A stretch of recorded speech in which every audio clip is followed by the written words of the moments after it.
All right, guys, I have no time for an intro. I gotta tell you this. So if you work in the housing industry, you might know of Realogy, which is a supergroup of other housing industry companies. But now there is another, all right?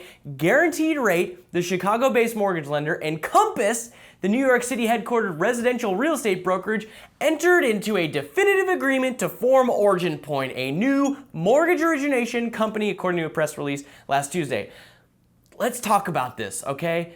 This is like Coke versus Pepsi, Yankees versus the Red Sox, Star Wars versus Star Trek. Realogy and Compass are the =1 and =2 brokerages in residential sales volume nationally. Not only do Realogy brands include, as I said earlier, parts of like, Sotheby's and Coldwell Banker, who do battle with Compass largely in wealthy urban areas, but the firms are locked in a years-long litigation over trade secret theft and agent recruitment.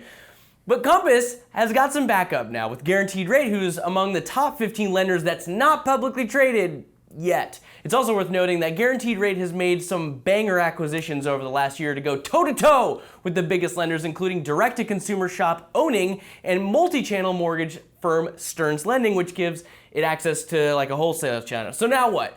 They're just a mortgage company? Wrong-o. They're not just pitching themselves as such. Origin Point is pitching itself as a tech company. What world do we live in? So while you reflect on how these Thanos supergroups will change the mortgage industry, here's a little word from our sponsor.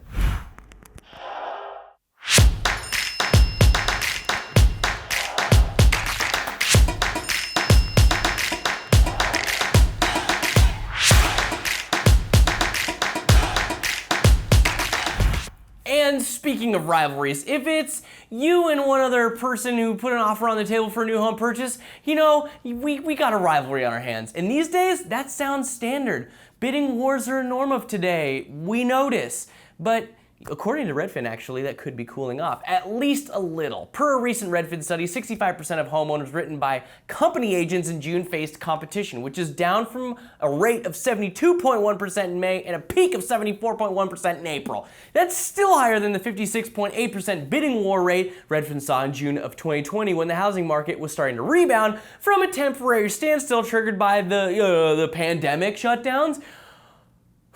We're in buyer fatigue days. It's true, think about it. It's been months of relentless competition, surging prices, intensifying housing shortage, and a pandemic moving spree that made it all possible to work remotely. Thank you guys for joining me on This Week Today. Please like, comment, subscribe, tell your moms and dads and whatever that you learned something new today, and we will see you on the next episode.